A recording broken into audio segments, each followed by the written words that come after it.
श्रम विद्याध्यायी विद्यार्थियों, ब्रह्मचारियों और सन्यासियों, परिव्राजकों के लिए भी आश्रय स्थली होता है, इसलिए उसकी विशेष महिमा है। क्यों? अनिकेता यनाहारम यत्र सायं गृहाश्रये। जिनका कोई घर नहीं होता,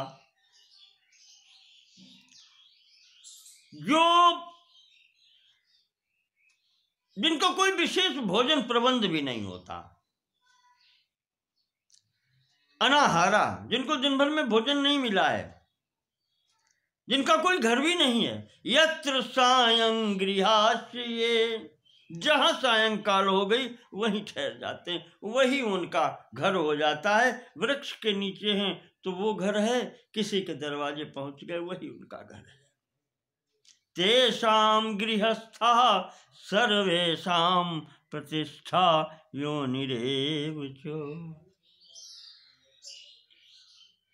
तो उनके लिए भी ये गृहस्थ का द्वार ही तेषां प्रतिष्ठा, सर्वेषां प्रतिष्ठा तेषां, वो सब ऐसे व्यक्तियों की प्रतिष्ठा के स्थान हैं। आश्रय गृहस्थ है इन सबका। और ये जब आ जाएं तो तेषां स्वागत दानादि, उनका स्वागत करना चाहिए। कोई भूखा दरवाजे पर आ जाए, कोई भी आ जाए यहाँ पर, कहा उनका स्वागत करो दानादि। अगर कुछ देने से उनको थोड़ा सा सुख मिलता है तो वो करो। वक्तव्यम मधुरम रप, और उनका स्वागत मधुर वाणी से करो। वाणी से कष्ट नहीं होना चाहिए। हमारे यहाँ एक नीति में कहा जाता है, वाणी का दरिद्रता। वाणी से कोई दरिद्रता है क्या? और अगर वाणी में ही दरिद्र है, वाणी से भी सत्कार नहीं कर सकता, किसी को वाणी से संतुष्ट नहीं कर सकता, तो अन्य फिर क्या कर सकता है?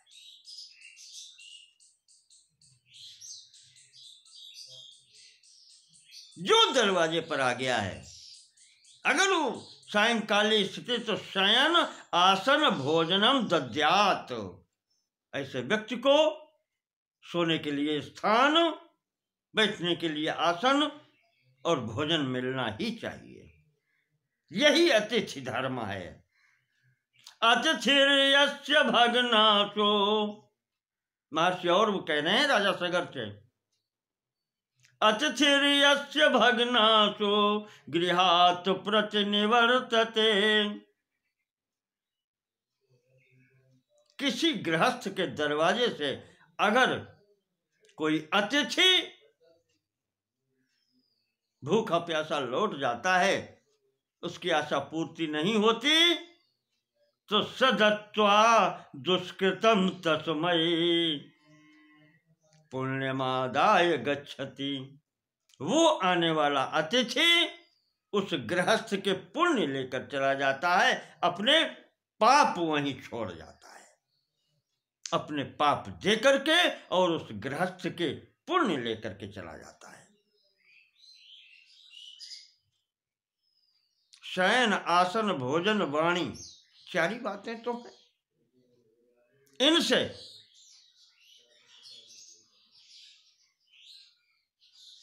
जिसका अतिथि का स्वागत नहीं हो सकता, उसकी ये स्थिति होती है।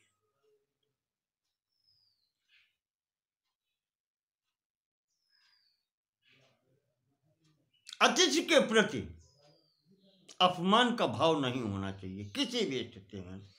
और यहां तक कहा गया है कि अतिथि का कुछ भी नहीं देखा जाता। मैला कुचैला कपड़ा चाहे जैसा पहना हो, कुछ भी स्थिति में हो, जात पात कुछ नहीं, पहले भोजन दे करके तत्पश्चात अगर कोई बात है तो उससे आने का प्रयोजन पूछा जा सकता है। सत्कार के पूर्व परिचय पूछना भी वर्जित है। नीच में आया है ये।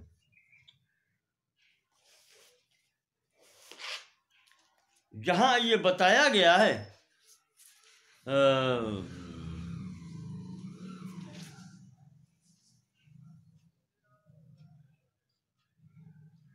कि ये अतिथि होता कौन है, अज्ञात गोत्र नामानम अन्य ग्रामादुपागतम।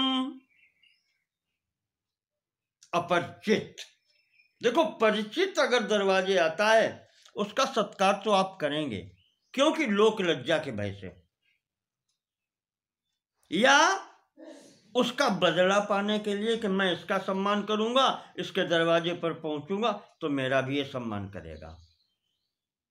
परिचित में ये होता है।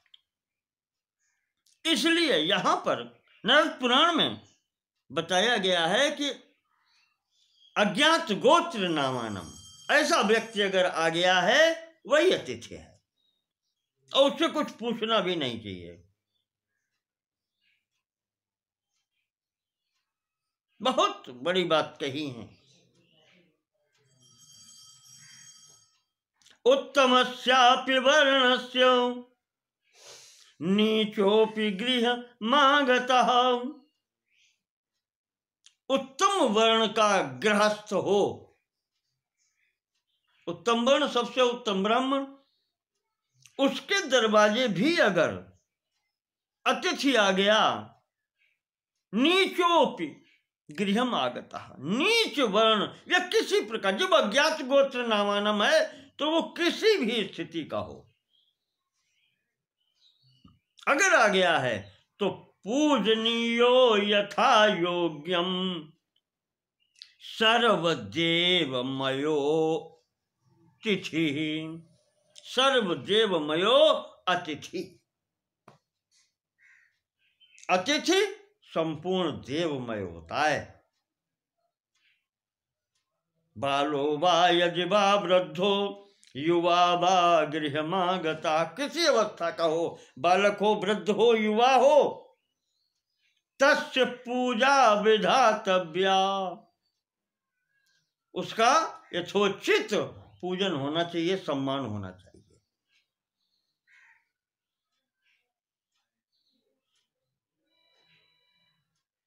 मैंने स्मृति में तो कह दिया है कि तृणानि भूमिरुदकं वाक् चतुर्थी च सूनरता।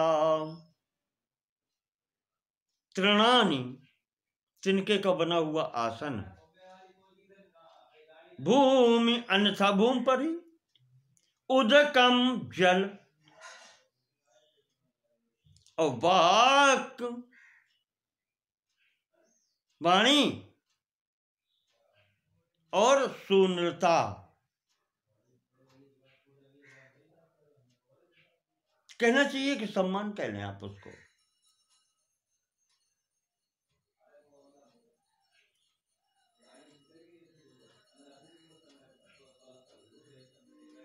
यानी सुहृदता। इन चार चीजों के लिए कौन सा पैसा लगता है, ये कहा है, बताया है। एतान्यपि सताम गेहे नोच्छिद्यन्ते कदाचन। सज्जन पुरुषों के घर में इन वस्तुओं की तो कमी होती नहीं। बैठने के लिए आसन, कुछ न हो तो एक गिलास जल और मीठी वाणी,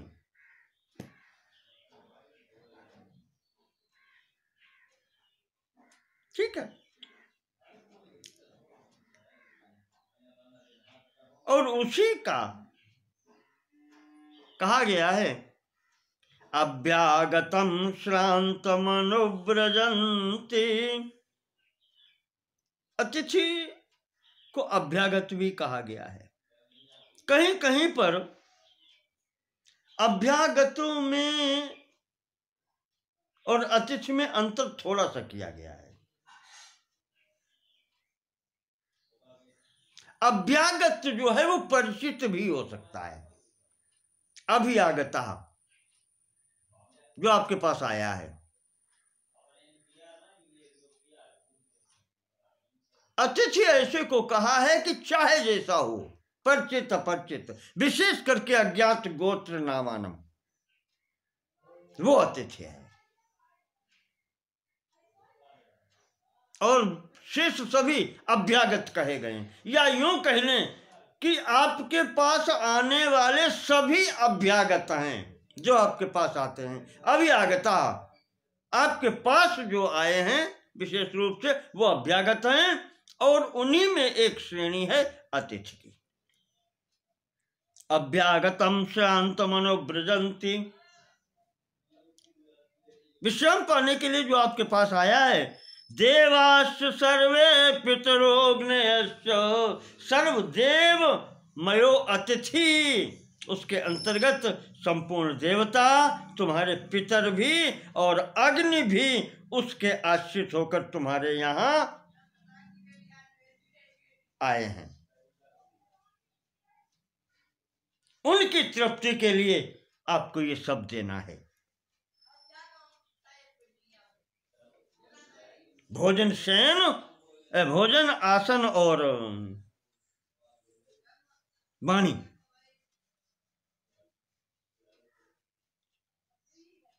तस्मिन् हि तृप्ते मुदमाप्नुवन्ति, देवता, पितर और अग्नियां एक उस अतिथि की शुश्रूषा से ये तीनों प्रसन्न हो जाते हैं। अगर अतिथि तृप्त होकर के गया, प्रसन्न होकर के गया आपके दरवाजे से, तो तस्मिन् हि तृप्ते मुदमाप्नुवन्ति गते निराशे पिछते निराशा। और अतिथि निराश होकर के दरवाजे से चला गया तो ये देवता, अग्नि और पितर, ये तीनों रुष्ट होकर के चले गए आपके दरवाजे से। फिर आप अपने कल्याण की इच्छा नहीं कर सकते। थोड़ी सी बात आ गई तो इसीलिए बता रहा हूं आपको। न परीक्षेत चरितम न विद्याम न कुलम तथा, अतिथि की कोई परीक्षा नहीं की जाती। किस कुल का है, क्या आचरण करने वाला है, कितना पढ़ा है, न शीलम च न देशादीन, आचरण उसका दुष्ट है या कैसा भी है, अच्छा है, ये कुछ नहीं देखना होता। कहाँ का रहने वाला है इससे भी कुछ लेना देना नहीं है। न शीलम न च देशादीन अतिथेरागतस्य ही, दरवाजे पर आए हुए अभ्यागत का, अतिथि का, अभ्यागत क्यों, अतिथि, अज्ञात गोत्र नामानम जो है उसकी कोई भी परीक्षा नहीं।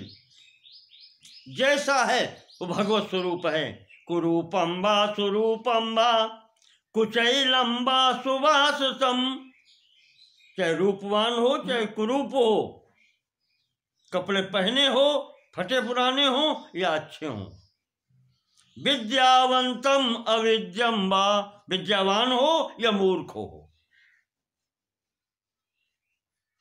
सगुणम वाथ निर्गुणम, गुणवान हो या गुणहीन हो, मन्येत विष्णु में वैतम साक्षात नारायणम हरिम, वो उस समय भगवत स्वरूप है उस गृहस्थ के लिए जिसके दरवाजे पर आया हुआ है। उसकी उसी प्रकार से सेवा होनी चाहिए जैसे भगवान नारायण की होती है। अतिथिम समनुप्राप्तम विचिकित्सेन करहिचितो, अतिथि दरवाजे पर आ जाए तो फिर और कोई विचार करना नहीं होता।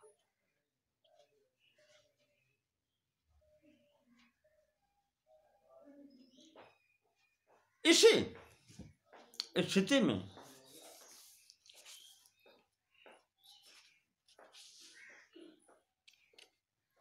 यहां पर गृहस्थों के जहां पर नियम बताए गए हैं,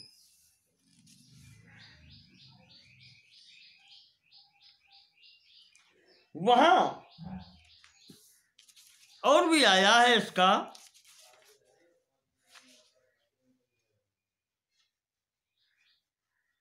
अज्ञात कुल नामानम अन्य देशादुपागतम पूजयेद अतिथिम सम्यग नैक ग्राम निवासिनम। अपने गांव का न हो, बाहर का कहीं भी हो। अज्ञात कुल नामानम, जिसका कुल गोत्र नाम कुछ नहीं पता है, ये भी नहीं पता कहां से आया हुआ है, ऐसा अतिथि है, उसका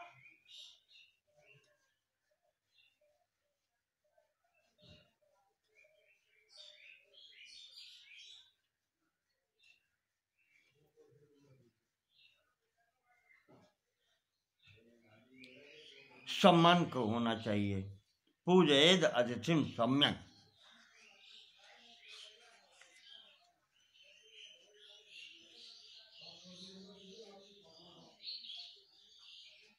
अकिंचनम असंबंधम अज्ञात कुलशीलिनम असंपूज्यातिथिम भुक्त्वा भोक्तु कामम भजेत धाम। दरवाजे पर आ जाए, जिसके कुलशील का पता नहीं, कोई संबंध न हो, भूखा है, ऐसा अतिथि दरवाजे पर अगर आ गया है तो उसको बिना भोजन दिए, जो व्यक्ति भोजन करता है वो पाप का भोजन करता है, उसका कल्याण नहीं होता। तस्माद् अतिथि पूजायाम यतेत सततम नरः स केवलमघम भुंक्ते यो भुंक्ते ह्यतिथिम बिना। जो अतिथि का बिना सत्कार किए भोजन करता है वो अघम भुंक्ते, वो पाप का ही भक्षण करता है। इस प्रकार से यहां पर सदाचरण बतलाया गया है। ब्रह्मचर्य, गृहस्थ, वानप्रस्थ। वयः परिणितो राजन कृतकृत्यो गृहाश्रमी। आयु हो जाए, गृहस्थ से कृतकृत्य हो जाए। गृहस्थ में कृतकृत्य क्या है? संतान की व्यवस्था। पुत्र है तो उसकी आजीविका का व्यवस्था, और पुत्री है तो उसको यथोचित उसके घर पहुंचाने की व्यवस्था, उनका विवाह करना, ये कर्तव्य है गृहस्थ का।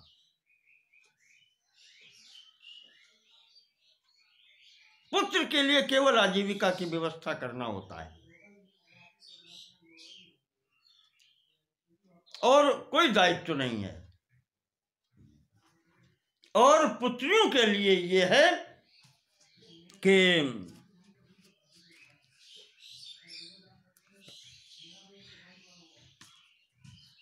उनको उनके घर पहुंचाना।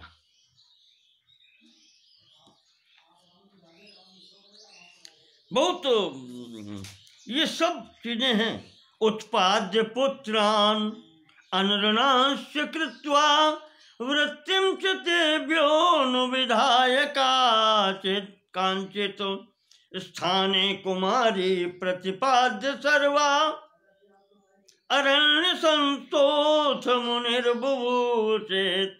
ये गृहस्थ धर्म का है। उत्पाद्य पुत्रान, पुत्र हैं, पुत्र का उत्पादन करके, और अनऋणांश कृत्वा, पुत्र पर ऋण न छोड़ जाए, और वृत्तिम च तेभ्यो अनुविधाय कंचित, और उनकी जीविका का, वृत्ति का भी कुछ न कुछ प्रबंध कर दे। स्थाने कुमारी प्रतिपाद्य सर्वा, और कुमारियां जो हैं, कन्याएं जो हैं, उनको अपने स्थान पर और उनके अनुरूप वरों को दे करके उनका सम्मान कर दिया जाए। इसके पश्चात तब अरण्य संस्थोत मुनिर्बुभूषेत, इसके पश्चात गृह त्याग तब हो जाना चाहिए। इस प्रकार से वानप्रस्थ के कर्म बताए गए हैं वन में जाकर के, और उसके साथ में ये भी कहा है पुत्रेषु भार्याम निक्षेप्य, अगर पत्नी पुत्रों के साथ में रहना चाहे तो उसकी व्यवस्था वहां बना देनी चाहिए, और ऐसा अगर न हो, वनम गच्छेत सहैव वा, अगर वो साथ में चलने को तैयार हो तो पत्नी सहित वन के लिए जाना चाहिए। वहां रह करके पर्णमूल फलाहार, बस यही आधार होना चाहिए, पत्ते मूल फल इन सब का आहार करके, और वहां पर भगवान का चिंतन करे, पृथ्वी पर शयन करे, मुनिव्रत का आश्रय ले, दोनों पति पत्नी। यहां पर भी ये कहा गया है यथाशक्ति अतिथि की सेवा की जाए।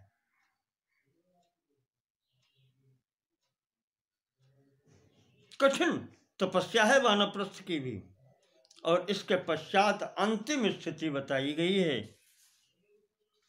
कि जब विरक्ति सब प्रकार से आ जाए तब संन्यास ग्रहण करे।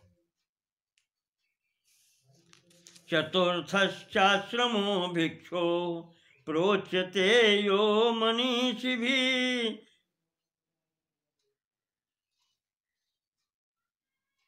जो मनीषियों ने बताया है चतुर्थ आश्रम की बात,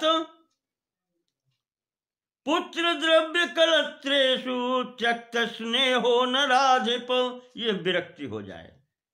पुत्र द्रव्य यानी धन, कलत्रेषु पत्नी, पुत्र पत्नी धन सबसे त्यक्त स्नेहो, इन सब से छोड़ करके चतुर्थम आश्रम स्थानम गच्छे निर्धूत मत्सरः, तब इन सब से विरक्ति हो जाए तब जाए चतुर्थ आश्रम के लिए। इस प्रकार से यहाँ पर और कहा कि वहां जाकर के फिर किसी को कष्ट नहीं देना है। अभयम सर्वभूतेभ्यो दत्त्वा यश्चरते मुने, किसी को कष्ट नहीं देता वहां पर रहता हुआ, वही वास्तव में सन्यासी है, मुनि है। तस्यापि सर्वभूतेभ्यो न भयम विद्यते क्वचित्, और ऐसे ही ऋषि मुनि को जो किसी को कष्ट नहीं देते, उन्हें भी कहीं भी भय नहीं होता। इस प्रकार से यहाँ पर बताया गया है। और इसी मध्य में गृहस्थ आश्रम के अंतर्गत ही जात कर्म नामकरण विवाह इत्यादि संस्कारों के बारे में भी बताया गया है, और गृहस्थों के वो भी बताए गए हैं आचरण, गृहस्थ को क्या क्या करना चाहिए। हम सब लोग रोज करते हैं, रोज सुनते हैं। तो उस स्थिति में यहाँ पर पुनः अतिथि की सेवा बतलाई गई है। सबसे बड़ा उसी को बताया गया है। अतिथि के लिए सब आश्रित इस गृहस्थ के ही हैं।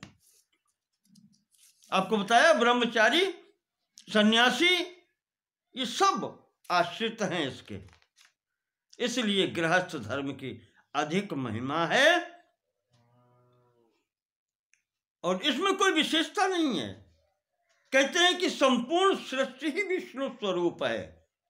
विष्णु रस्ता तथैवान्नम, भोजन करने वाले भी विष्णु हैं और अन्न भी भगवान विष्णु ही हैं।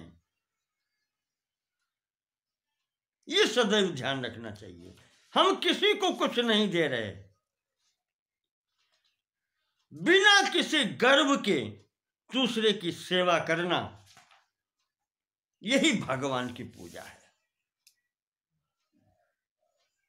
इसके अतिरिक्त और कुछ नहीं है। महर्षि और कहते हैं कि राजन, नित्य प्रति देवता, गौ, ब्राह्मण, सिद्ध पुरुष, वयोवृद्ध, आचार्य, इन सब की पूजा होनी चाहिए, इनका सम्मान होना चाहिए, और समस्त अपने नित्य कर्म, संध्या, अग्निहोत्र इत्यादि इन सब कर्मों का भी पालन होना चाहिए। इस प्रकार से प्राणिनाम उपकाराय यथैवेह परत्र च कर्मणा मनसा वाचा तदेव मतिमान भवेत्। यह अंतिम बात बताई है कि जिस कर्म से इस लोक में सुख मिले और किसी को कष्ट देने वाला न हो, संपूर्ण प्राणियों का हित साधक हो, ऐसा कर्म बुद्धिमान पुरुष को यहाँ करना चाहिए। कर्मणा मनसा वाचा, मन, वाणी और कर्म से वही कार्य करे जिससे किसी को कष्ट न हो और अपना भी कल्याण हो। ये सदैव याद रखना चाहिए। आज की स्थिति हम यहीं पर स्थगित करते हैं 12वें अध्याय तक। इसके आगे की बात अगले भाग में होगी। नमो नमः। सर्वेषां कृते धन्यवादाः।